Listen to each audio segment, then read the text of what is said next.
Facebook famously determined that if a new member invited 10 friends within 14 days, they were hooked for life.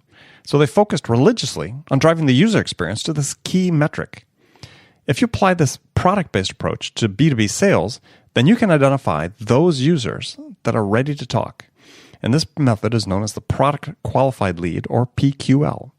So if you sell in a freemium, open source, or trial model, then the PQL method is critical to give your sales team visibility into who is ready to talk.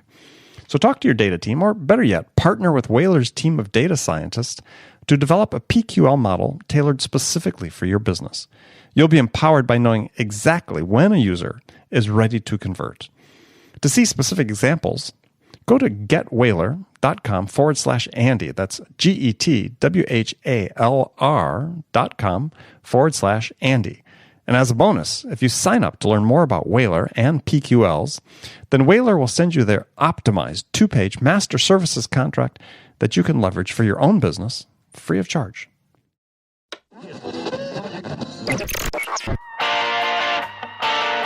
It's time to accelerate.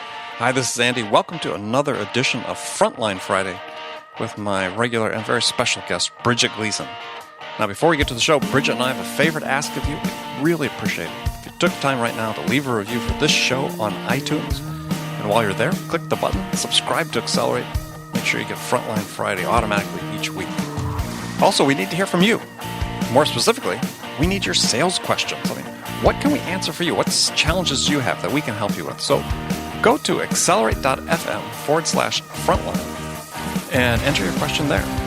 Each month, we're going to select one listener's question to be the question of the month. And the winner will receive a $50 Amazon gift card. So remember, go to accelerate.fm/frontline to give us your question and maybe win $50. So Bridget, how are you today? Hello, Andy. Hello, Bridget. How are you? I'm good. I'm relaxed. I know. You just got back from Hawaii, beautiful Hawaii, and now you're struggling, suffering in San Diego. I feel for you. Well, just struggling coming back to reality. Yeah, it was 2 weeks because I don't get a 2 week. I haven't taken 2 weeks off for a long time. And did you take the 2 off? Not entirely. In the first week in Hawaii, I was working on I had a deadline I had to meet, so I was doing some writing. But then the last 8 or 9 days was completely off. I mean, really disconnected in a way I haven't been disconnected for years. And yeah, that was nice. That was nice. So good to do that. So good to do that. I need to do that. Yeah, I mean, I didn't take any calls. I didn't do anything. And I rarely checked email. I was really disconnected. That sounds so great.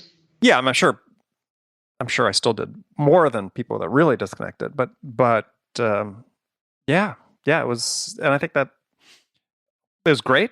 And so we had a great time. I mean, it's hard to not have a good time in Hawaii. But yeah, we had a great time. And then, yeah, just reentry's been hard. It's always hard. You'll be back into the swing of things before you know it. Yeah. Not that didn't cross my mind about just staying there. I can imagine. I can imagine. As my wife said, you'd like to just stay, wouldn't you? Of course. Of course. Of course. Who wouldn't? Yeah. So, yeah, it was nice. Weather was gorgeous. We escaped any sort of meaningful rain, except one day when we were taking a hike, it rained on us, of course. But other than that, tropical rain. We were dry by the time we got to the car, practically. Well, is that what you want to talk about on the podcast today? Wait, Make the rest of us jealous. Let me get my slides.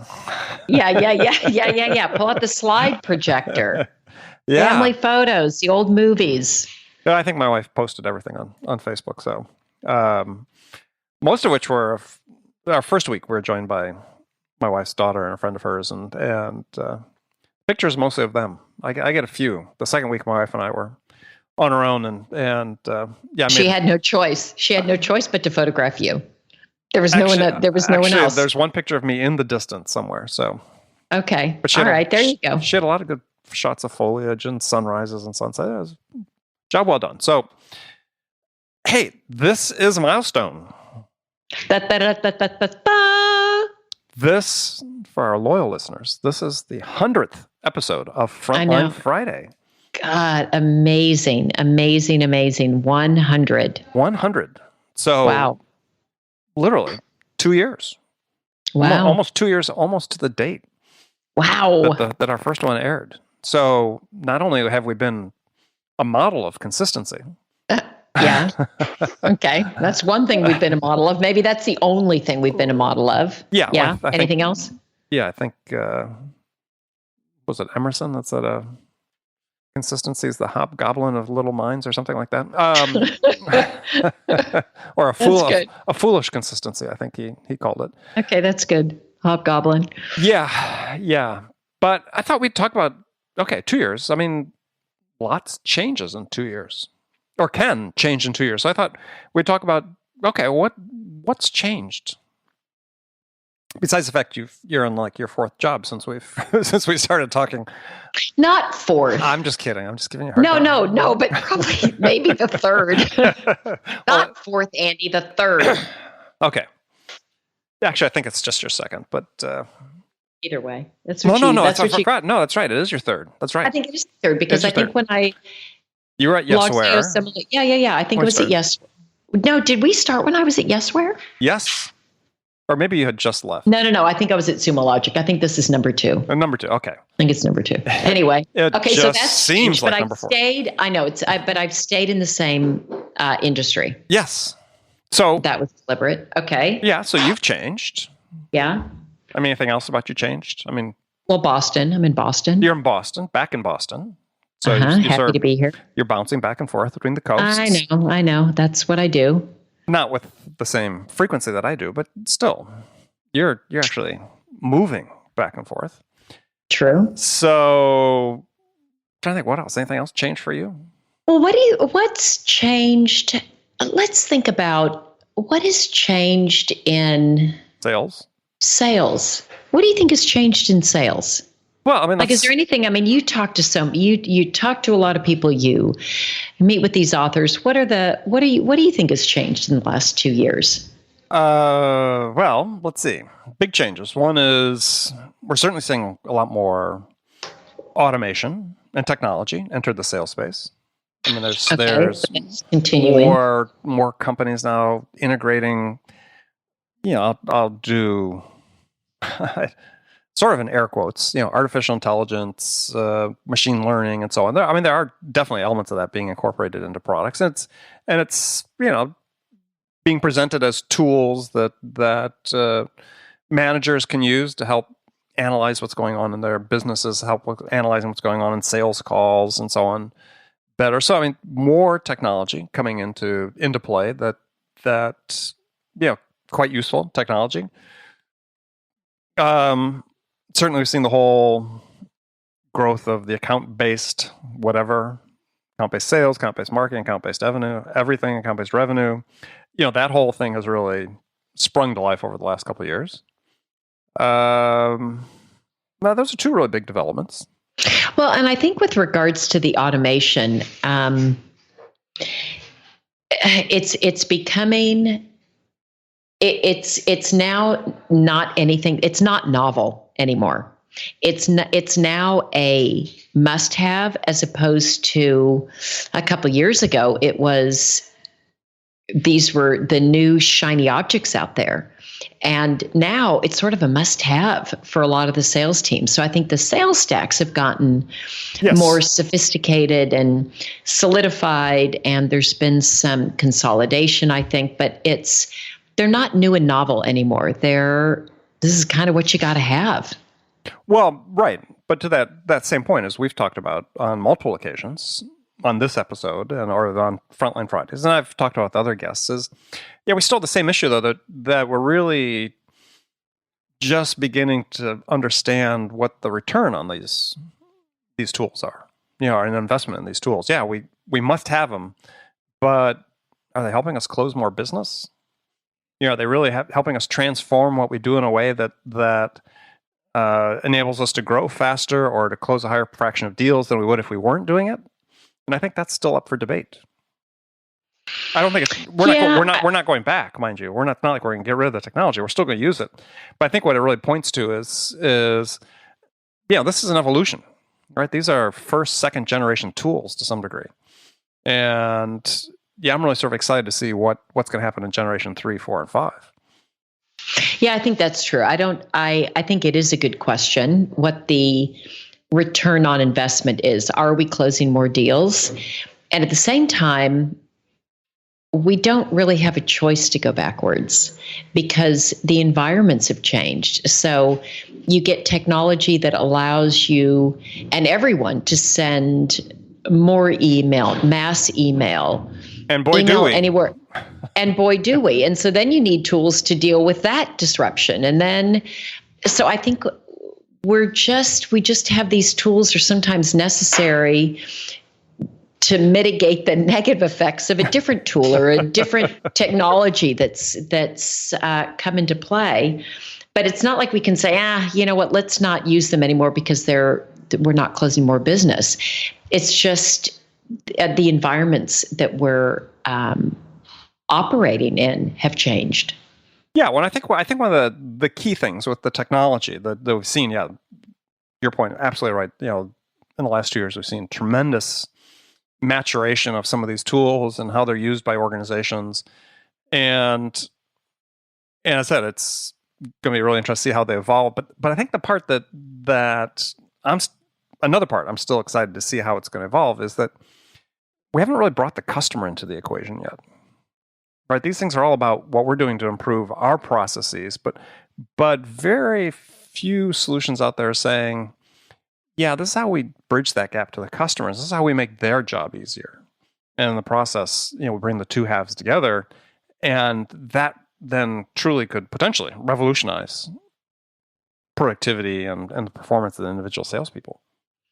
Do you have an idea in your mind regarding what a tool or a technology would look like that would help the customer that they don't? I mean, I think right now, part of what we put out on just the internet websites help the customer.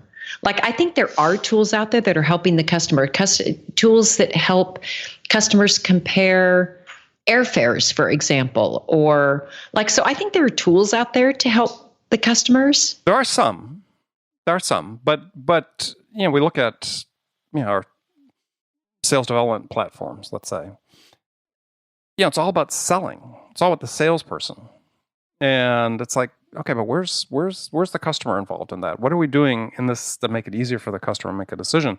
And of course, we can say, we've got these sales enablement tools that provide content to the salesperson at the right time to provide to the customer. Yeah, I get it, but I'm not, and I don't really know what the answer is, right? I'm just saying I think it's the real opportunity that's out there.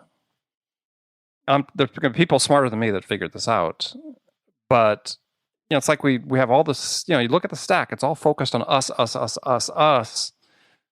But there's this other party out there. It's the buyer. Yeah, I'm just curious as to what that might look like. Yeah, Is that the part for this person smarter than you? There are many people smarter than me that are going to figure this out, yes. I know. I can't wait to find them. I always think that too. And I agree with you, actually, that I think that there is a lot of opportunity. I think we are doing that. I guess maybe I don't have as much of an issue or see as big a gap as maybe you do. And it could be because the small mind that I've got. But I think some of the tools that help salespeople also help the prospect or the consumer also. Because if my sales tools are helping me only identify the people who are most likely interested, I think that's helpful because it's putting me in touch with somebody that's a good candidate for what I have to sell that perhaps would benefit from hearing, as opposed to the 100 others I might have called who are really not good prospects. Mm-hmm. So I definitely think there's some help there, maybe not as profound or as dramatic as is possible, but I think we're getting there. Yeah, well, I mean, I even look at things like, content management systems or sales enablement systems, they're really focused on content management, asset management. And it's like, yeah, we are being as effective at those as we can because, I was reading something online yesterday with someone who's just saying, this whole content thing is just going crazy, is right? It's gone too far. It's that, as we create more and more content, just, logic will tell you that the differentiation between the content we create as we create more of it's going to narrow. And so now, we got all this content, but it's of decreasing value. And, it's sort of meaning it's Me Too-ish type thing and so on. And so again, where's that really then helping the salesperson? So I think we're just learning how to use, as I said, I love the tools. We're just learning how to use them really effectively. And that is a process that's going to go on. So I think that's something we've seen change in the last 2 years is how we use the tools. And that's going to continue to evolve with the existing tools and obviously the successors as they come available. What do you think hasn't changed? Well, to quote someone else I was communicating with online yesterday is one commenter on a sales update on LinkedIn said, really? He said, there's all these, everything out here is all the same. It's all Me Too content, about sales. And it's really, we can go down the list of things that cardinal sins that salespeople should not commit that we all do. And this person's just making a comment as like, God, I'd love to see something new, right? And I think a lot of that hasn't changed. I don't think we've changed the conversation enough to sort of say, okay, well, here's what's going to be coming down the line. And while we understand there's some fundamentals about how people interact with people that are basically going to be unchanged, they will be impacted by changes that are coming in technologies and other things that we need to start having more conversations about that as opposed to an 1,000th article about how to give a good software demonstration, or how to write an effective email subject line, or how to make sure you don't pitch before you ask a question. And again, I could go down the list of cardinal sins. So I think we haven't changed the conversation about sales enough to prepare people adequately for what's coming. Yeah, in some ways that's true. And in some ways there are some basics that don't change. Oh, sure. And I point out this person, those are still worth reading about. They're still worth talking about. But, the fact is everybody does. So this person sort of is expressing frustration. It's like, I want to learn something.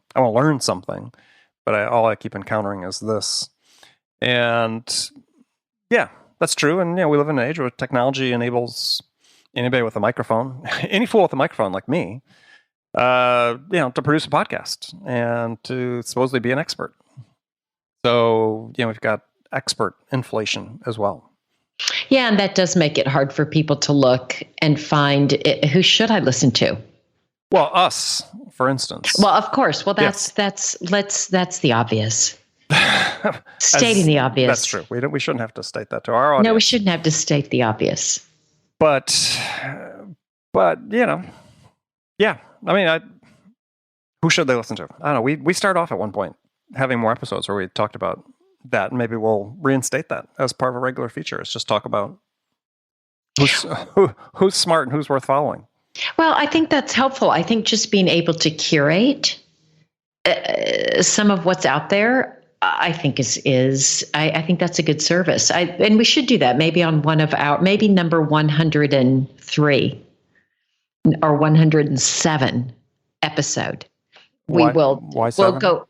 I don't know. I'm just making them up. Okay. But I think just talking about what kind of what's out there, and I, like you said, I think that was our first in terms of what changed. That's our first podcast. We're looking online and taking different pieces of sales advice that we read and sort of debating the merits of them. Okay. Yeah, I think we'll bring that back as a regular feature. Just something to do. Because I think that'd be, I know that was interesting for me, just to look at what's out there and to think about how does that register against what I believe to be true or what I've seen to be effective or ineffective. Yeah, we didn't name names because we did take to task a few. Right. And we'll probably still stay away from that just to be careful. Yeah, just to be also to be respectful, Yeah. So, all right. So that's a great question. What hadn't changed? Yeah. We sort of went through that. So what have you seen change? Because, you do this more frequently than I do because I'm a much smaller company. The ones you work for is in terms of hiring. Has anything changed on that front for you over the last couple of years? Well, I think what's the same, I'll start with that. Sure. Is great salespeople are always hard to hire because they're working. Mm-hmm. They're doing things. So that definitely continues to be a challenge. So let me break it down. So they're hard to recruit. They're hard to recruit. Okay. Because what's their incentive to change? Yeah, I mean, they're at places where they're happy and they're doing well, or they haven't been there that long, or they're right. They're not really on the market, as they say. Right. So I think just finding them and getting them to respond to even hearing about a new opportunity is not likely. I mean, I know for me, I get lots of messages from recruiters daily. I don't respond. I'm just not in the market. I'm not interested. Right. So I think when somebody's engaged in doing something that they like, they tend not to look. Okay. So that's what's not changed. So what has changed? And you said specific about hiring? Yeah.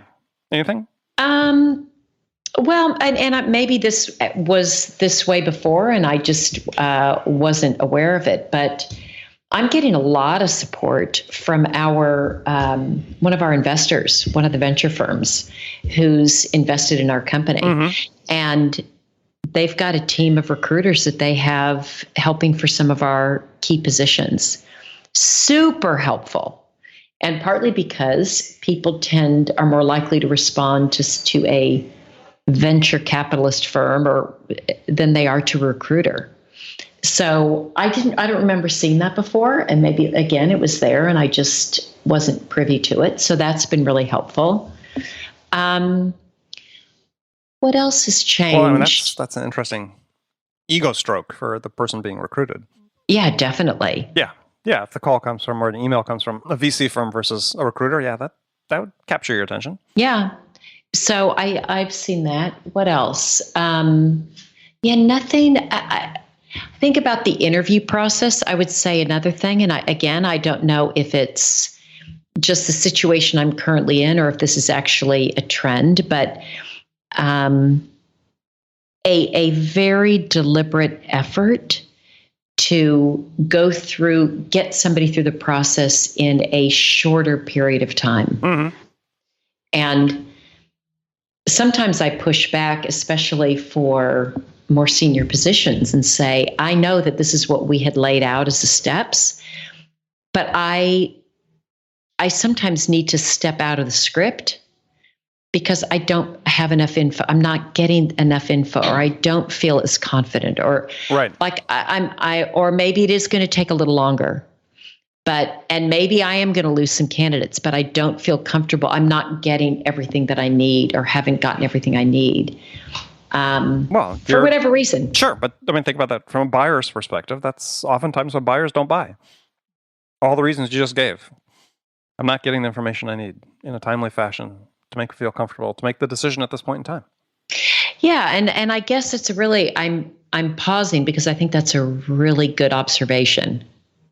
And maybe for people interviewing, how do you make sure that the buyer or the person hiring is getting everything that they need?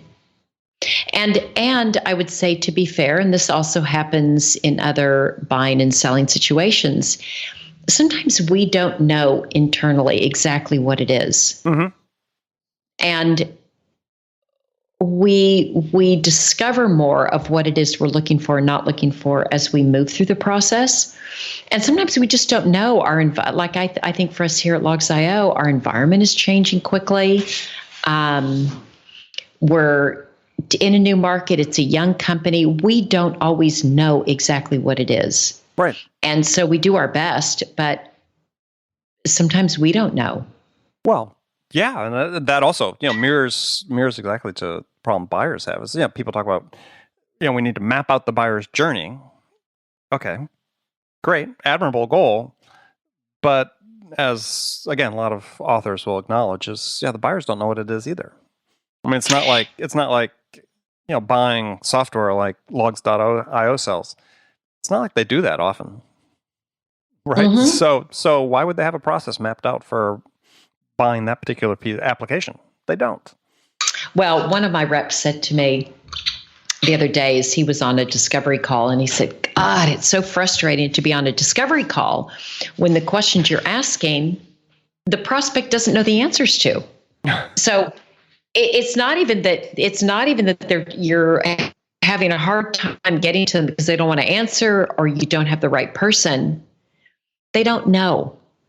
They don't know what the answers are. Like they're not educated enough with regards to the problem, or in our case, log management analytics. But I think that sometimes I'm sure our VC partners feel frustrated with me sometimes when I'm on a call with the recruiters and they'll be pushing me for what I'm looking for. And It's like, you can keep asking me.